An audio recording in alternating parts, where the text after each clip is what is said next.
ಎಲ್ಲರಿಗೂ ನಮಸ್ಕಾರ. ಈ ದಿನ ನಾನು ನಿಮಗೆ ಒಂದು ಪವರ್ಫುಲ್ ಮಂತ್ರದ ಬಗ್ಗೆ ಹೇಳಬೇಕು ಅಂದ್ಕೊಂಡಿದ್ದೀನಿ. ಮರೆವು ಅನ್ನೋದು ಎಲ್ಲರಿಗೂ ಸರ್ವೇ ಸಾಮಾನ್ಯವಾಗಿ ಬಂದೇ ಬರುತ್ತೆ. ಮನೆಯಲ್ಲಿ ಒಂದೊಂದು ಸಾರಿ ಇಟ್ಟಿದ್ದ ವಸ್ತುನೇ ಕಣ್ಣಿಗೆ ಕಾಣಿಸ್ತಾ ಇರೋದಿಲ್ಲ. ಬೆಳಗ್ಗೆ ಹೊತ್ತು ಡ್ಯೂಟಿಗೆ ಹೋಗ್ತಾ ಇರ್ತಾರೆ ಗಂಡು ಮಕ್ಕಳು, ಗಾಡಿ ಕೀ ಅಲ್ಲೇ ಇದ್ರೂ ಗೊತ್ತಾಗೋದಿಲ್ಲ. ಒಂದೊಂದು ಸಾರಿ ಗಾಡಿ ಕೀ ಕಳೆದೋಗಿರುತ್ತೆ, ಅರ್ಜೆಂಟಲ್ಲಿರ್ತಾರೆ. ಹೆಣ್ಮಕ್ಳಾದರೆ ಒಡವೆ ಒಂದೊಂದು ಸಾರಿ ಕಾಣಿಸ್ತಾ ಇರೋದಿಲ್ಲ, ಒಂದೊಂದು ಸಾರಿ ಒಡವೆ ಕಾಣಿಸ್ತಿರೋದಿಲ್ಲ, ಸೀರೆನೂ ಕಾಣಿಸ್ತಿರೋದಿಲ್ಲ. ಹೀಗೆ ಏನಾದರೂ ಒಂದು ಇಂಪಾರ್ಟೆಂಟಿಂದು ಹುಡುಕ್ತಾ ಇರಬೇಕಾದ್ರೆ ಅದು ವಸ್ತು ಕಾಣಿಸ್ತಾ ಇರೋದಿಲ್ಲ. ಟೆನ್ಷನ್ಗೂ ಕೂಡ ಒಂದೊಂದು ಸಾರಿ ಹಾಗಾಗುತ್ತೆ. ಆದರೆ ಒಂದೊಂದು ಸಾರಿ ಯಾರಾದರೂ ಬಂದಿರ್ತಾರೆ ನಮ್ಮ ಮನೆಗೆ ಅಪರಿಚಿತರು, ಅವರೇನಾದ್ರು ತಗೊಂಡು ಹೋಗಿದ್ದಾರಾ ಅಂತ ಅನುಮಾನವೂ ಕೂಡ ಬಂದಿರುತ್ತೆ. ಹೀಗೆ ಮಕ್ಕಳು ಕೂಡ ಕೆಲವೊಂದು ಸಾರಿ ನೋಟ್ಬುಕ್ಗಳು ಕಳೆದೋಗಿದೆ ಅಂತ ಹೇಳ್ತಾರೆ, ಪೆನ್ ಇಲ್ಲ ಅಂತಾರೆ, ಎಕ್ಸೈಜ್ ಇಲ್ಲೇ ಇಟ್ಟಿದ್ದೆ ಕಾಣಿಸ್ತಿಲ್ಲ ಅಂತಿರ್ತಾರೆ. ಹೀಗೆ ಮಕ್ಕಳು ಕೂಡ ಹೀಗೆ ಹೇಳ್ತಾ ಇರ್ತಾರೆ. ಇದಕ್ಕಾಗಿ ಮನೆಯಲ್ಲಿ ಒಂದೊಂದು ಸಾರಿ ಗಲಾಟೆಗಳಾಗ್ತಾ ಇರುತ್ತೆ. ಅವ್ರ ಮೇಲೆ ಇವರು, ಇವ್ರ ಮೇಲೆ ಅವರು, ಇಲ್ಲ ಅವ್ರು ಬಂದಿದ್ದರು, ಅವರೇನೋ ತೊಗೊಂಡೋಗಿರ್ಬೋದಾ ಅಂತ ಈ ಥರ ಅನುಮಾನವೂ ಕೂಡ ಬರುತ್ತೆ. ಆದರೆ ಇದಕ್ಕೆಲ್ಲ ಒಂದು ಪರಿಹಾರ ಏನಪ್ಪ ಅಂದರೆ, ಈ ಮಂತ್ರನ ಭಕ್ತಿಯಿಂದ ಪಠಿಸಿ.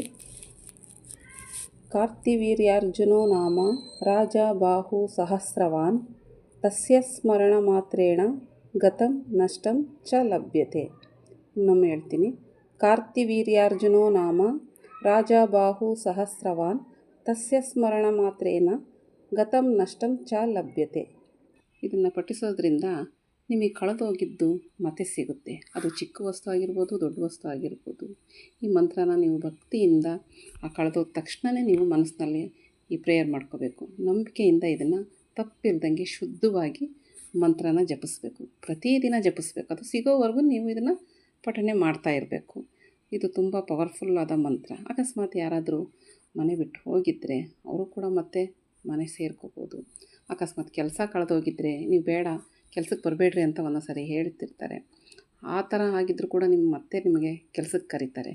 ಹೀಗೆ ಯಾವುದಾದ್ರೂ ಆಗಿರ್ಬೋದು, ಸೈಟ್ ಪತ್ರ ಆಗಿರ್ಬೋದು, ಒಡವೆ ಆಗಿರ್ಬೋದು, ಬೆಲೆ ಬಾಳುವಂಥ ದೊಡ್ಡ ದೊಡ್ಡ ವಸ್ತುವಿಂದ ಹಿಡಿದು ಚಿಕ್ಕ ಚಿಕ್ಕ ವಸ್ತು ಕೂಡ ನಿಮಗೆ ಕಾಣಿಸ್ತಾ ಇಲ್ಲ ಅಂದರೆ ಆ ತಕ್ಷಣವೇ ನೀವು ಕಾರ್ತಿವೀರ್ಯಾರ್ಜುನ ದೇವಂದು ಮಂತ್ರನ ಭಕ್ತಿಯಿಂದ ಹೇಳ್ಕೊತಾ ಬನ್ನಿ. ಇದು ತುಂಬ ತುಂಬ ಯೂಸ್ಫುಲ್ಲಾದಂಥ ಮಂತ್ರ. ಇದು ಎಲ್ಲರಿಗೂ ಒಳ್ಳೆಯದಾಗುತ್ತೆ. ಈ ಮಂತ್ರ ಹೇಳ್ತಾ ಹೇಳ್ತಾ ನಿಮಗೆ ಕಳೆದೋಗಿದ್ದು ಸಿಗುತ್ತೆ. ಇಲ್ಲ ನಿಮಗೆ ಇಂಥದ್ದೆಲ್ಲ ಇದೆ ಅಂತನಾರ ನಿಮಗೆ ಗೋಚರಿಸುತ್ತೆ. ಅಕಸ್ಮಾತ್ ಯಾರಾದರೂ ತೊಗೊಂಡೋಗಿದ್ದರೆ ಅದು ಕೂಡ ಬಂದು ಮನೆ ಸೇರುತ್ತೆ.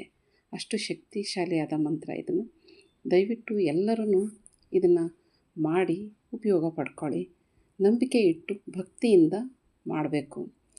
ಆಗ ನಮಗೆ ಗ್ಯಾರಂಟಿ ಅದಕ್ಕೆ ಸಕ್ಸಸ್ ಸಿಕ್ಕೇ ಸಿಗುತ್ತೆ. ದಯವಿಟ್ಟು ನಂಬಿಕೆಯಿಂದ ಮಾಡಿ. ಯಾರ್ಯಾರು ಇದನ್ನು ನನ್ನ ಚಾನಲ್ನ ಫಸ್ಟ್ ಟೈಮ್ ನೋಡ್ತಾ ಇದ್ದೀರಾ, ದಯವಿಟ್ಟು ಲೈಕ್ ಮಾಡಿ, ಶೇರ್ ಮಾಡಿ, ನಿಮ್ಮ ಫ್ರೆಂಡ್ಸ್ ಆ್ಯಂಡ್ ಫ್ಯಾಮಿಲಿಗೆ ಶೇರ್ ಮಾಡಿ, ಹಾಗೆ ಸಬ್ಸ್ಕ್ರೈಬ್ ಮಾಡ್ಕೊಳ್ಳಿ. ಎಲ್ಲರಿಗೂ ನಮಸ್ಕಾರ, ಧನ್ಯವಾದಗಳು.